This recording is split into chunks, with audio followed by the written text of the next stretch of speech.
प्रस्तुत समासामध्ये विवेक आणि वैराग्य याच्यावर भाष्य केलेलं आहे.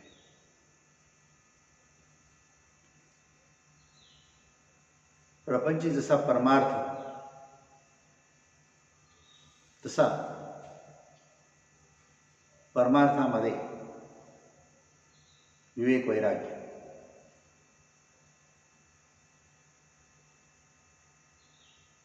प्रापंचिक जन जे आहेत ते भौतिकाला बोललेले असतात, विषय वासनेने बांधलेले असतात आणि मग सत्य स्वरूपाचं ज्ञान नसल्यामुळे जे जे दिसते भासते आहे ते सत्य मानतात आणि मग त्यांची या पदरी निराशा आहे ते दुःख भोगायला लागते. म्हणून सारासार विवेक झाला पाहिजे,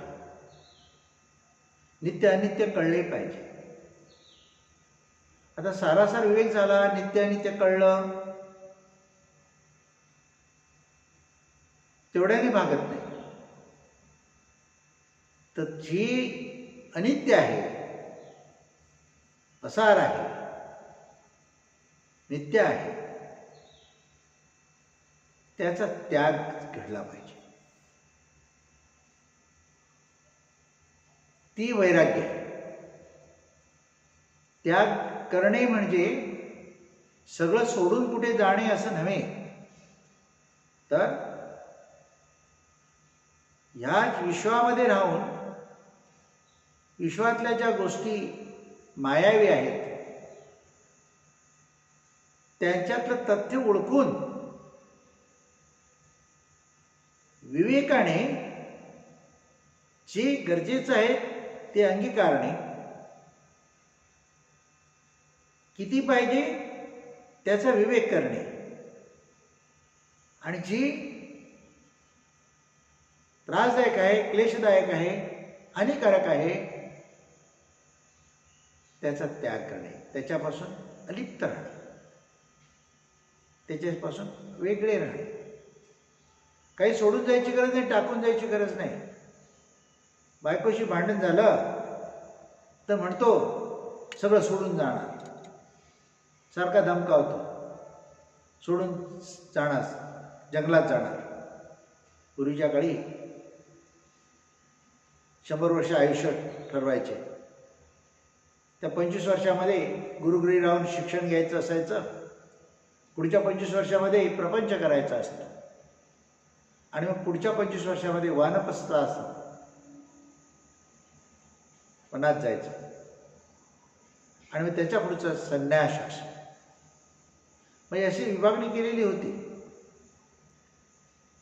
पण तो काळ वेगळा होता, आता तो काळ राहिलेला नाही आहे. परंतु आयुष्य एवढं असेल याची गॅरंटी काय आहे, याची खात्री काय आहे? म्हणून उद्याचा विचार करताना शाश्वत अशाश्वत, निश्चित अनिश्चित याचा विचार व्हावा लागतो. मग आयुष्याची निश्चितता कुठे आहे? म्हणून आताचा क्षण सुखाचा करता आला पाहिजे. गेला गेला नरदेह मग कैसा भगवंत मग कैसा साक्षात्कार. हा देह आहे तोपर्यंतच शुभस्य शीघ्र, जितक्या लवकर समजल्या कळल्या त्याचा अंगीकार केला पाहिजे, त्याचं अनुकरण केलं पाहिजे आणि त्या मार्गाने चाललं पाहिजे.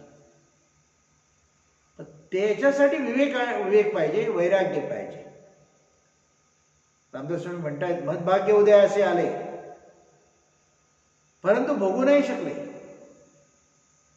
कारण विवेक नाही, वैराग्य नाही. तो विवेक म्हणजे योग्य योग्य ओळखणे, त्याचं ज्ञान, आणि वैराग्य म्हणजे जे अयोग्य आहे, अनित्य आहे त्याचा त्याग. हे जमलं पाहिजे. नाही तर ज्ञान खूप आहे, काय उपयोग आहे त्याचा? एक माणूस होता, घरात भांडण झालं बायको बरोबर, रागारागात सांगतो घरदार सोडून चाललो मी, काही नको मला, पुढचं आयुष्य मी साधना करत जंगलात घालूया असं म्हणतो. जंगलात गेला निघून. संध्याकाळ झाली तसं जंगलामध्ये त्याला भीती वाटायला लागली, नुसतं श्वापदापासून. मग काय केलं, थोडे लाकडं गोळा केली, अग्नी पेटवला. मग त्या अग्नीच्या प्रकाशामध्ये, थोडा उजेडामध्ये, आणि अग्नीला थोडी हिंस्त्र श्वापद घाबरतील अशा कल्पनेने रात्र कशी तरी काढली. सकाळी खूप भूक लागली, शेवटी अजून लाकडं गोळा केली, शहरात गेला, विकली, पैसे घेतले, मग एक भांडं घेतलं, थोडं धान्य घेतलं, चहाचं सामान घेतलं, काय दूध घेतलं, अशा काही वस्तू घेतल्या, आला, चूल मांडली, 3 दगड लावून, आणि तिथे शिजून खायला लागला. मग तो नित्यनेम झाला. जंगलात जायचं, लाकडं गोळा करायची, काही जंगलात ते वस्तू असतात ते विकले बाजारात, त्याच्यातून पैसे येतात, फळं काय, फुलं काय, असं करणं चालू झालं. मग तिथे काय सुरू केलं त्याने? प्रपंच सुरू केला ना. हे वैराग्य नव्हे, हे वैराग्य नव्हे. बघा, आपण बसतो पाण्याच्या काठावर डोळे मिटून, आपल्याला वाटतं ध्यान करतोय, पण त्याला बके ध्यान म्हणतात. पाण्यात हालचाल झाली की बरोबर डोळे उघडतो, चोच पाण्यावर मारतो, मासा पकडतो, बरोबर. हेही वैराग्य नाही. तर वैराग्य कसं पाहिजे? ज्ञानपूर्वक पाहिजे, विवेकपूर्ण पाहिजे. ज्ञानाशिवाय विवेक नाही, आणि विवेकाशिवाय वैराग्य नाही, आणि वैराग्याशिवाय जीवन सुखाचं नाही.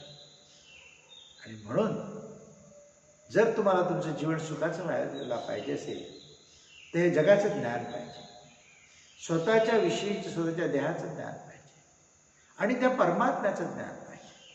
जगामध्ये या 3 गोष्टी ज्या आहेत त्याच्यामध्ये सगळं चाललेलं आहे.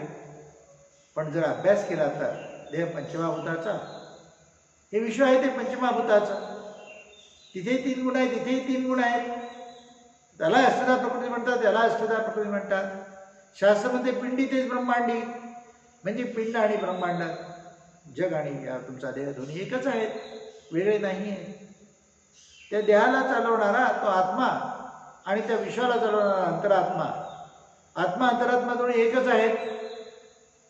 मग जगात 2च गोष्टी दिसत आहेत, एक विश्व, त्याचा भाग आपण ते शरीर, आणि तो परमात्मा.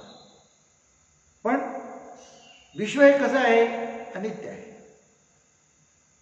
स्वप्नवत आहे, मिथ्या आहे, मायावी आहे. पण मात्र त्याचा चालक, त्याचा मालक, त्याचा नियंता, त्याचा उत्पत्ती, स्थिती, लय, तिन्ही प्रक्रिया त्याच्यामध्ये घडून आणणारा तो जो परमात्मा आहे तो शाश्वत आहे. ते आपलं निजस्वरूप आहे. ते कसं आहे? सच्चिदानंद आहे, सत्य, नित्य, शाश्वत आहे, आणि पवित्र आहे, ज्ञानस्वरूप आहे, आणि आनंद स्वरूप आहे. जर तिन्ही गोष्टी एकत्र आहेत तर विवेक आपोआप होतो, वैराग्य योग्य प्रकारे त्याचा वापर करता येतो, आणि मग हा जीवन सुखाचा, आनंदाचा. म्हणजे ज्ञान पाहिजे, आणि ज्ञान प्राप्त कधी होईल? ज्ञान म्हणजे स्वरूपाचं ज्ञान, आत्मस्वरूपाचं ज्ञान. 14 विद्या 64 कला आहेत, त्याचं ज्ञान आहे, ते भौतिकाचं ज्ञान आहे, पोटभरू आहे. ज्याचं ज्ञान आहे ते सगळं भौतिक नाशिवंत आहे, पण स्वरूप फक्त शाश्वत आहे. त्या स्वरूपाचं ज्ञान, आत्मज्ञान, ब्रह्मज्ञान, ते शाश्वत ज्ञान, ते ज्ञान पाहिजे. ते ज्ञान झालं तर सच्चिदानंद स्वरूपाची प्रचिती येते. जीवन सुखाचं होतं, शांतीचं होतं, समाधानाचं होतं, आनंदमय होतं. आणि म्हणून विवेकाशिवाय आणि वैराग्याशिवाय जीवन दुःखमय आहे, क्लेशदायक आहे, आणि त्याच्यासाठी साधना पाहिजे. भक्ती पाहिजे. भक्ती ज्ञानाची जननी आहे. भक्ती नाही तर ज्ञान नाही. पण भक्ती सुद्धा लोक दोन प्रकारे करतात. एक परंपरागत भक्ती चालत आलेली आहे, जी द्वैतातली आहे, आणि जे वेदांताने सांगितले, श्रुती स्मृती सांगते आहे, जे संत ज्ञानी पुरुष आत्मप्रचित त्यांनी सांगितलेली आहे, ती जी आहे अद्वैत भक्ती आहे.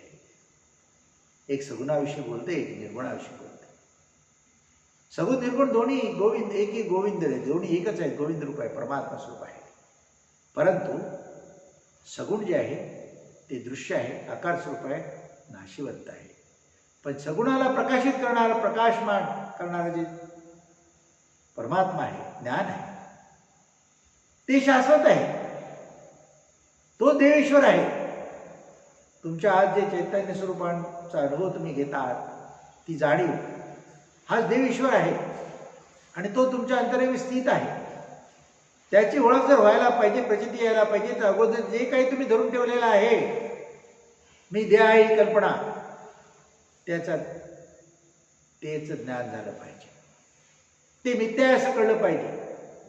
आणि देहाला चालवणारा, देहाच्या अंतर्यामी स्थित अनुरेणू चक्रपाणी असा जो परमात्मा आहे, त्याची प्रचिती आली पाहिजे. त्याची प्रचिती येण्यासाठी विवेक आणि वैराग्य पाहिजे, आणि विवेक वैराग्यासाठी भक्ती ज्ञान पाहिजे, आणि त्याच्यासाठी सत्संग पाहिजे, परमार्थ पाहिजे. सत्संगाशिवाय हे ज्ञान प्राप्त होणार नाही. गुह्य ज्ञान आहे. देहमन इंद्रिय तिथे पोहोचू शकत नाहीत. तो मार्ग फक्त संतच जाणतात, ज्ञानीपुरुष जाणतात, सद्गुरू जाणतात. म्हणून त्यांना शरण गेलं पाहिजे आणि त्यांच्या ज्ञानबोधाप्रमाणे साधनभक्ती केली पाहिजे. म्हणजे मी देह नाही, देह आहे ही कल्पना मावळते आणि मी आत्मा आहे ही ची प्रचिती येते. आणि मग जीवनामध्ये सुख आहे, शांती आहे, समाधान आहे, मोक्षमुक्ती आहे. राजाधिराज सद्गुणाराज श्री सिद्धरामेश्वर